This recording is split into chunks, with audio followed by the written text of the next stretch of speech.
개인적으로 지금의 상승장이 어마어마한 급격한 상승장, 그리고 정부에서 생각하는 것처럼 이게 정말 고민을 많이 해야지 되는 이런 상승장인가 싶습니다만, 정부 입장은 뭐 또 이제 좀 틀린 것 같아요. 지금 너무 많이 상승을 했고, 그로 인해서 좀 시장에 대한 수요 억제책을 좀 해야지 될 것 같다라고 생각을 하는 것 같습니다. 그래서 지금 이제 수요 억제 방식으로 이제 대출 규제를 이제 진행을 하는 것 같은데, 근데 과거 이제 문재인 정권에서는 뭐 두 가지를 다 썼잖아요. 이제 부동산 보유에 대한 규제 억제, 그러니까 취득이라든가 보유라든가 양도에 대한 규제책을 많이 시행을 했고, 또 대출에 대한 규제 억제도 많이 시행을 했습니다. 그런데 이번 정권에서는 제 생각에는 개인적으로 그 전에 했었던 부동산에 대한 세금 규제는 하지 않지 않을까. 왜냐하면 그걸로 말을 많이 하셨잖아요. 지금의 대통령께서. 그러니까 윤석열 정권이 어떻게 보면 이번에 정권을 가져가게 된 뭐 결정적인 원인은 아니겠지만 그래도 크게 차지하는 부분이 부동산입니다. 그래서 과거에 이제 그 출마를 하실 때 이런 얘기를 많이 하셨어요. 단시장 정책은 자기는 하지 않겠다. 본인은 하지 않을 거고, 이 시장 경제 체제로 시장을 돌려놓겠다라고 이야기하셨는데, 글쎄 제가 생각하기에 지금 하시는 여러 가지 정책들이 방향성들이 시장으로 돌아가는 길인지 아닌지를 모르겠습니다. 자, 일단 요런 내용입니다. 자, 올해 말까지요, 수도권에만 무려 5만 7천 가구가 입주를 대기하고 있습니다. 그 중에서도 여러분들 알고 계시는 올림픽 파크 포레형 같은 경우도 12,000 가구 정도가 입주를 대기하고 있어요. 그런데 문제는 뭐냐면 지금 수도권에만 5만 7천여 가구가 입주를 대기하고 있고, 서울의 특정 지역 한 단지에만 12,000 가구 정도를 대기를 하고 있는데, 입주를 시중 일부 은행에서 일단은 전세 대출을 제한했습니다. 자, 이런 무슨 일이 벌어지냐면, 이 분양을 받으신 분들 중에서 전세 입자를 드리면서 그 비용으로 잔금을 치려고 하시는 분들이 계시는데, 전세 대출을 제한을 하다 보니까 앞으로 이제 잔금에 크게 차질이 생길 수도 있겠죠. 이제 금융 사고가 터질 수도 있는 겁니다. 그런데 이제 문제는 이런 거죠. 임차인 분들 입장에서는 9월 1일 이후부터 이 전세 대출 제한을 하는데, 그 전에 자설을 하신 분들이 계실 거란 말이에요. 그러니까 전세 이만큼 받겠다라고 자설을 하신 분이 계시고, 전세는 대출은 그 이후에 시행이 되다 보니까 이런 거에 대해서도 금융권이라든가 은행 입장에서는 상당히 지금 난감해하고 있다고 합니다. 그래서 세입자라든가 분양자 모두 전전긍긍을 하고 있고, 또 1주택자들 같은 경우는 갈아타기 같은 경우도 사실상 이게 갭 투자라는 게, 저는 이렇게 생각해요. 우리나라는 정서가 어떤지 모르겠지만 무조건 이 갭 투자는 안 된다, 갭 투자는 안 된다, 갭 투자는 안 된다, 갭 투자는 적폐다, 이렇게 생각하시는 분들이 의외로 많으신 것 같아요.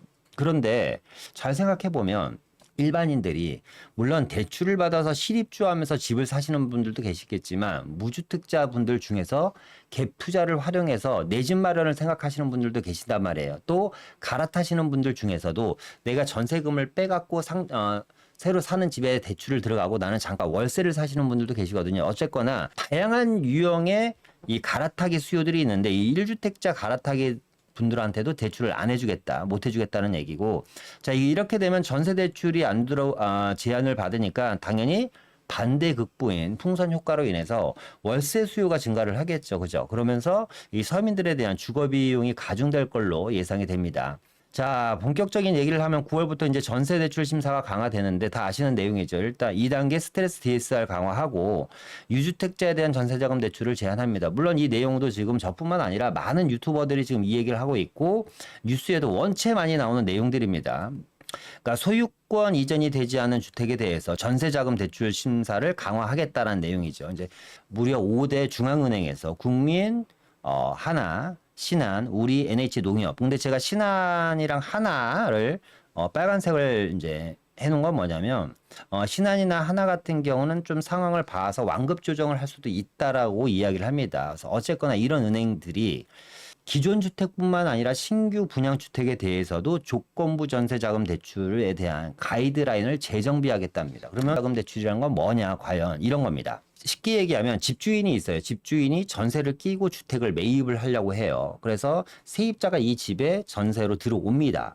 그래서 세입자 잔금 날과 집주인의 잔금 날짜가 겹치게 되죠. 근데 세입자들 중에서 전세를 들어오시는 분들 중에서 기본적으로 70% 80% 이상은 대출이라는 걸, 전세자금 대출이라는 걸 활용을 해서 전셋집을 구하게 됩니다. 그런데 계약은 해놨는데 자석까지 해놨는데 전세금이 안 들어오는 거예요. 전세 대출이 막혀버리는 거죠. 이렇게 돼버리면 사실상 거래를 하지 말라고 하는 거랑 똑같은 거고, 글쎄 매매에 대한 대출 규제는 많이 봤어도 이렇게 전세금에 대한 대출 규제를 강력하게 진행하는 것은 저는 그렇게 많이 본 것 같지는 않아요. 그럼 누가 가장 힘들까요? 쉽게 얘기하면 지금 정부에서 생각하는 건 그런 것 같아요. 집값이 너무 많이 상승을 하다 보니까, 그죠? 집값이 엄청나게 많이 가파르게 상승을 하다 보니까 좀 수요를 줄여야겠다라고 생각하시는 분들이 많은데, 생각하시는 것 같은데, 잘 생각해 볼까요, 우리가? 그러니까 2022년부터죠. 2022년부터 2023년까지가 전체적인 주택 하락장이었습니다. 그죠? 다 아실 거예요. 한번 보도록 하겠습니다. 2022년부터 2023년까지가 전체적인 주택 하락장이었는데 이 하락장 안에서도 주택 가격이 상승을 한 데가 있어요. 이렇게 반대로 올라간 자리들이 있죠. 그런 자리들이 어디죠? 그러니까 우리가 일반인들이 접근할 수 없을 정도의 가격 시세가 높은 지역들, 뭐 한남더일이라든가 나인원 한남이라든가 아니면 성수동에 있는 고가 주상복합이라든가 압구정동에 있는 친구들은 지금 10억짜리 아파트 가격이 7억으로 떨어지는 동안 20억짜리 아파트가 40억까지 올랐습니다. 이런 애들이 지금 계속해서 오르는 겁니다. 그러니까 반포의 국평이 50억에 거래됐네, 55억에 거래됐네, 45억에 거래됐네 이렇게 이야기를 하다 보니까 시장 전체가 들썩이는 거거든요. 그런데 기본적으로 우리가 중서민들이 거래할 수 있는 6억에서 9억대라든가 9억에서 12억대 정도에 되는 아파트들은 생각보다 많이 안 올랐습니다. 이런 분들이 어떻게 사냐? 말씀드렸던 것처럼 대출을 활용해서 내 집 마련을 한다든가 갭을 투자해 갖고 내 집 마련을 하려고 하는데 이런 분들에 대한 갭 투자를 근절하겠다는 거죠. 앞서 얘기한 것처럼 이 갭 투자라는 게 투자자들만 갭 투자를 하는 건 절대 아닐 겁니다. 지금 이 방송을 보시는 라이브에 들어오시는 분들 중에서도 내 집 마련을 하기 위해서 갭 투자를 하시는 분들도 상당히 많거든요. 그러니까 무주택 갭 투자들도 상당수 있다라는 거죠. 그런데 이 갭 투자를 원천적으로 막는다는 건 무슨 얘기냐면 반대로 이야기하면 돈 있는 놈만 집을 사라. 뭐 돈 있는 놈이라고 표현하기가 좀 그렇지만 돈 있는 사람들만 집을 사십시오. 대출받지 않고 돈 있는 사람들만 집을 사십시오라고 이야기하는 겁니다. 이 조건분여세 같은 경우는 앞서 얘기했던 것처럼 돈을 갖고 자금을 갖고 거대한 자금력을 가지고 내 집 마련을 하시는 분들한테는 전혀 해당 사항이 없다. 그러니까 지금의 주택 시장 구조가 1급지에서 아주 좋은 놈들만 추가적으로 계속해서 하는 상승장인데 이런 집들 같은 경우는 이런 지역 같은 경우는 제가 봤을 때 이 전세자금 대출에 대해서 전혀 해당 사항이 없는 지역들인 거죠. 그래서 이 대출 규제를 통해서 이제 정부는 수요 억제를 하려고 하는 건데, 그러니까 시장 안정화를 깨야겠다라는 건데요. 여러분들 잘 한번 보세요. 일단 수도권 아파트가요 0.99% 상승했습니다. 수도권 아파트 같은 경우는 0.99% 정도 상승을 했고 서울 아파트 같은 경우는 2.93% 정도 상승을 했습니다. 여기서 중요한 건 뭐냐면 수도권이고 서울이고 아파트만 상승했다라는 겁니다. 그러니까 전체적인 하락장에서 일부 몇 개의 상급지 단지들이 치고 올라가다 보니까 지금 이런 상황이 벌어진 거거든요. 단독 다가구, 요 빌라 같은 건 얘기할 필요도 없잖아요. 오죽하면 빌라를 살려고 정부에서 가진 수를 다 써도 빌라 시장이 살아나지 않고 있습니다. 그죠? 뭐 비아파트에 대한 여러 가지 규제 완화 정책, 세금 완화 정책, 주택수 산정 제외 정책 이런 것들에 대한 규제 완화 정책을 비아파트에 대해서 쏟아 부어도 비아파트 시장은 전혀 지금 현재 살아날 기미조차도 안 보이지 않고 있다. 0.16%니까 상승한 것도 아닙니다. 그러니까 서울 아파트도 마찬가지입니다. 2.93% 전체적으로 봤을 때는 그게 집값이 오른 건 아니다. 단 앞서 얘기한 것처럼 마용성이라든가 한강변이라든가 1급지에 아주 좋은 놈들만 좀 속된 표현으로 미친 듯이 상승을 하는 겁니다. 그러다 보니까 가격 탄력성에 의해서 먼저 쭉 가다 보니까 후발주자가 이제 점점 따라오는 거죠. 고무줄이 늘어나면 원상 회복 능력으로 따라오는 것처럼 이런 친구들이 따라가는 와중에 지금 이런 대출 규제 정책을 발표를 한 겁니다. 그런데 거래량만 보더라도 사실상 꼭 이 대출 규제 정책이 필요한가라는 생각이 들어요. 저는. 왜냐하면 1월에서 8월 거래량 중에 50%가 생애 첫 주택입니다. 1월에서 8월 거래량 중 50%가 생애 첫 주택이기 때문에 올해 1월에서 8월 동안 거래된 것 중에 50%두 채 중 한 채는 누가 샀다? 무주택자가 샀다라는 이야기입니다. 그러니까 뭐 투자 수요가 지금 들어온 것도 아니고요. 실수요들에 의해서 움직이는 장들입니다. 이 실수요들이 근데 왜 불안한지를 정부가 원인 분석을 먼저 해야 될 것 같아. 정부 왜 이 실수요자들이 기다리지 못하고 주택 가격이 이렇게 올라가는 상승장임에도 불구하고 주택을 마구잡이로 우리가 흔한 얘기로 영원까지 끌어들여서 영끌까지 끌어들여서 대출을 할까? 자, 첫 번째는 올 초에 정부가 제발 집 좀 사주세요라고 했잖아요. 주택가격이 많이 하락을 하니까. 그래서 정책자금 대출을 많이 해줬습니다. 생애 첫 주택이라든가 뭐 이런 걸로 인해서 정책자금 대출로 인해서 9억 이하의 거래량이 엄청나게 많이 늘었죠. 그러니까 정부가 앞서서 집을 사라고 지원을 해준 겁니다. 저리의 정책자금 대출로 인해서. 그러다 보니까 야 전세 가격이 계속해서 작년부터 지금 뭐예요? 60몇 주째 지금 전세 가격이 올라가고 있으니까 야 전세 가격이 1억씩 2억씩 마구잡이로 올라가다 보니까 이거 불안한 거야. 월세를 가려다 보니까 월세도 너무 많이 지금 올라가 있어서 불안한 거예요. 그러다 보니까 내 집 마련을 해야겠다라고 생각해서 실거주 목적으로 사시는 분들이 전체 거래의 50%라는 거죠. 그죠? 그런데 정부 입장에서는 이분들 다 뭘로 보고 있다? 지금 갭 투자자로 보고 있다라는 겁니다. 참 한 내용입니다. 그러니까 이거를 막을 수 있는 방법은 뭐예요? 공급이죠. 공급밖에 없습니다. 자, 지금과 비슷한 상황에 전세자금 대출은 아니지만 강력한 대출을 문재인 정권에서 한번 한 적이 있습니다. 여러분들 기억하실 거예요. 자, 봅시다. 그러니까 이번에 이 윤석열 정권에서 진행하는 이 조건부 전세자금 대출 규제가 과연 시장에 어떤 영향을 미칠지를 한번 과거 사례를 통해서 비추어 보는 거예요. 2019년도에 12월 달에 문재인 정권에서 여러분들 다 기억하실 거예요. 15억 이상에 대한 주담대를 금지시켰습니다. 그러니까 아파트 가격 15억 넘으면 어떻게 하겠다? 대출 안 해준다. 제가 밑에 써놨죠. 겁나 강력한 대출이다. 겁나 강력한 정책이다. 대출을 아예 안 해준다. 영원이라는 겁니다. 그러니까 사람들이 뭐 이렇게 생각했겠죠. 정부에서 야 15억 넘는 주택은 고가주택이고 고가주택에 대해서는 전 대출을 안 해줄 거야라고 이야기를 하면 시장이 얼어붙어서 거래량이 감소할 걸로 생각을 했는데 웬걸? 이런 일이 벌어집니다. 한번 보도록 하겠습니다. 지금 보여드리는 그래프는 잠실 엘스입니다. 잠실 엘스고요. 엘스가 과연 어떤 식으로 가격이 올라갔는지 한번 봐보도록 하겠습니다. 자, 2019년 대출 규제를 할 때 잠실 엘스의 매매 가격이 보시는 것처럼 15억 7천만 원이었습니다. 15억 7천. 근데 아이러니한 게 대출 규제를 하기 전에는 2008년부터 2018년 동안이니까 무려 10년간 시장이 상당히 안정적이었다. 안정적으로 조금씩 올라가는 구조였는데 물론 이때도 가장 시작에서 문제됐던 건 뭐냐면 공급 부재였습니다. 공급 부재. 공급에 대한 확신이 없으니까 그죠? 국민들이 공급에 대한 확신이 없다 보니까 그러니까 마구잡이로 막 이제 집을 사들이고 영혼까지 끌어들여서 사고 그러다 보니까 신고가가 계속 갱신을 하고 또 사들이니까 또 신고가가 갱신을 하고 이런 상황이었어요. 그러다 보니까 정부에서 15억 이상에 대한 주담대를 금지시켜 버립니다. 그런데 어떤 일이 벌어졌죠? 이런 일이 벌어졌습니다. 그냥 가파른 상승장이 나왔다는 거죠. 2019년도에 15억 7천짜리가 2022년도에 보시는 것처럼 무려 11억이 상승한 2022년도에 그러니까 무려 3년 만에 26억 7천까지 상승을 합니다. 이게 대출 규제로 인한 효과입니다. 그죠? 그러니까 글쎄요, 이번 정권에서도 이 전세자금 대출 규제로 인해서 과연 갭 투자가 과연 줄어들 것이냐라는 것은 우리가 한번 좀 생각을 해볼 필요가 있고 저는 개인적으로 저뿐만 아니라 많은 유튜버 혹은 많은 전문가, 금융 전문가들도 마찬가지 이야기를 합니다. 이런 대출 규제로 인해서 수요 억제 정책은 오래가지 못할 것이고 짧으면 3개월, 길면 6개월에서 7개월 이내면 사실상 약발은 다 떨어질 걸로 예상을 하고 있습니다. 그런데 사실 겁만 주는 거죠. 겁만 주는 거. 그러니까 사람이라는 게 내성이라는 게 있잖아요. 그죠?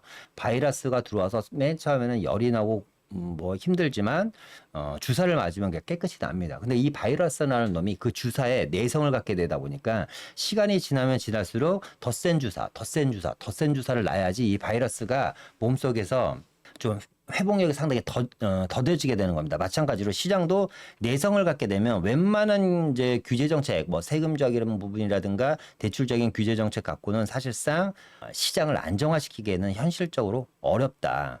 자, 그래서 좀 시나리오라든가 패턴을 보면 좀 이렇게 될 가능성이 상당히 많죠. 일단 이 시장이 불안정하면 이 앞서 얘기한 것처럼 규제뿐만 아니라 대안을 이야기하는 겁니다. 규제가 중요한 게 아니라 대규모 공급으로 인해서 시장을 안정화시켜야지 됩니다. 그런데 잘 생각해 보세요, 여러분.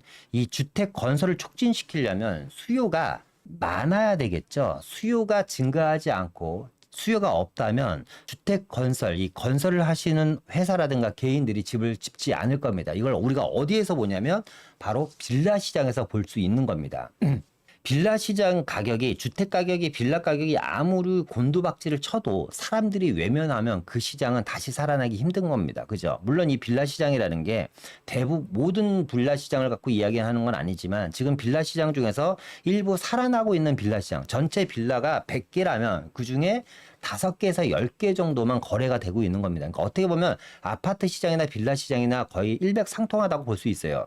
빌라 시장도 5%에서 10% 정도 되는 선도하는 빌라 시장들이 있잖아요. 대표적인 한강변이라든가 우리가 다 알고 있는 뭐 세 군데 국제 업무지구, 그죠? 서울역 국제 업무지구, 용산 국제 업무지구, 삼성동 국제 업무지구, 그리고 마용성이라든가 청량리 같은 대규모 굵직굵직한 개발 계획이나 역세권 개발 계획이 있는 이런 지역 빼놓고는 빌라가 거래조차가 안 됩니다. 그죠? 그러니까 수요가 없으니까 빌라 업자들이 회사를 문을 닫고 그냥 빌라에 대한 공급을 끊어버린 겁니다. 마찬가지로 이 수요가 증가하지 않으면 대규모 공급은 일어나기 힘듭니다. 결국 무슨 얘기냐?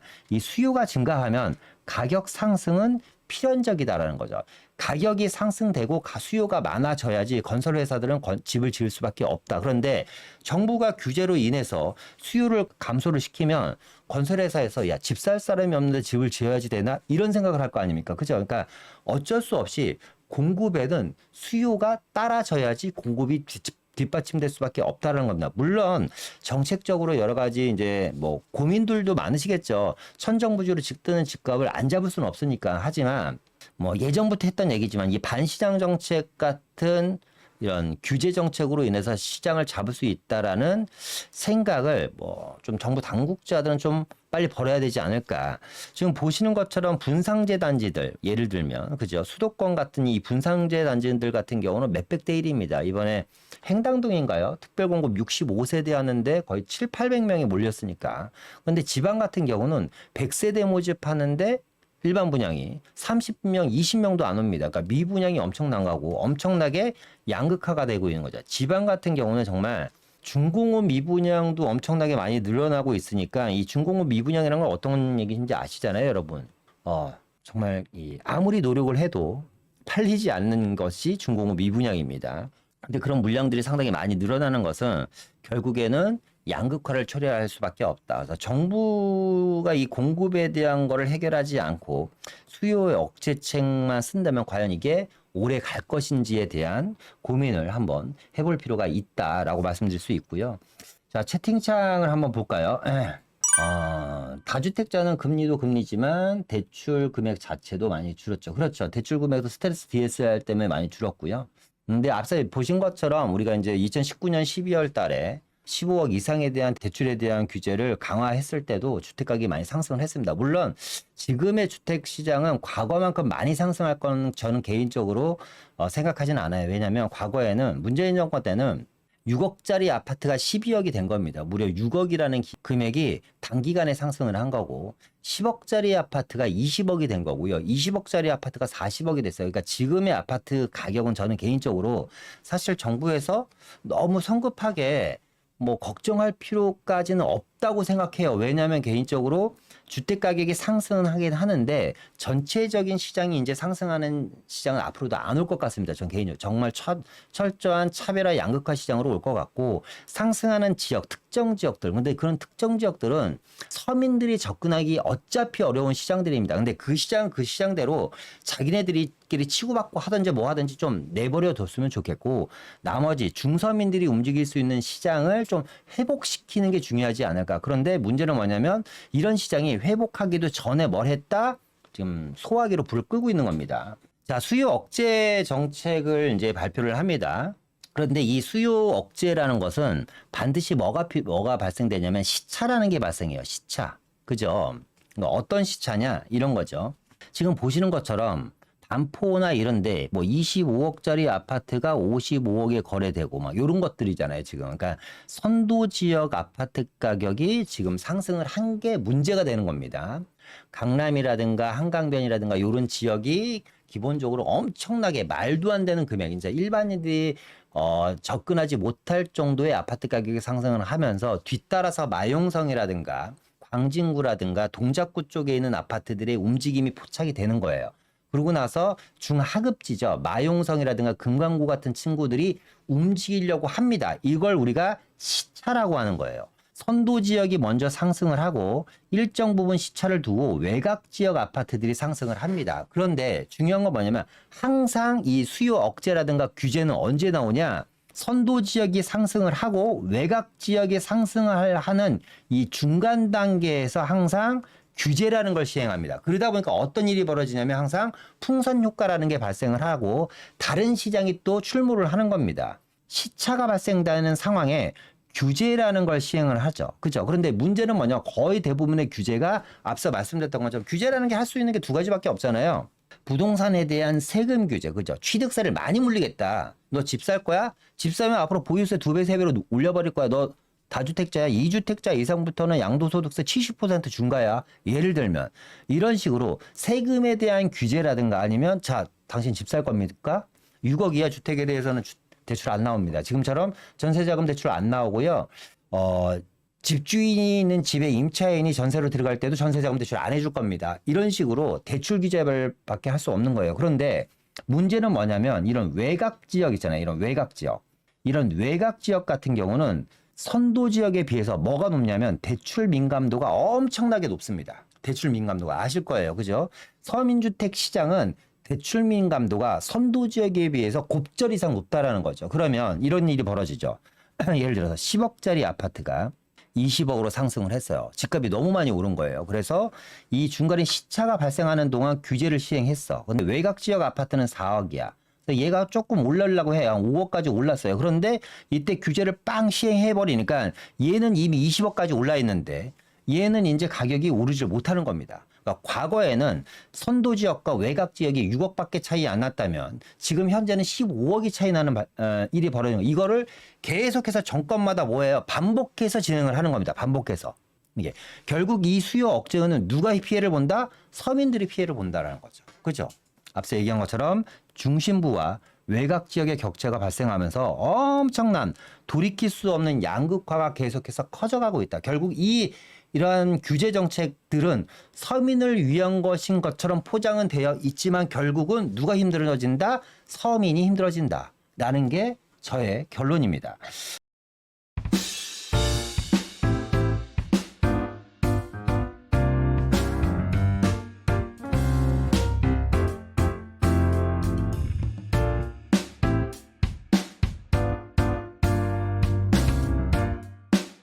쉽게 좀 한번 이해를 해드릴게요. 우리 어머님 한데 이게 아니에요. 주택은 있으나 내가 다른 집을 살 지금 상황에는 어떠냐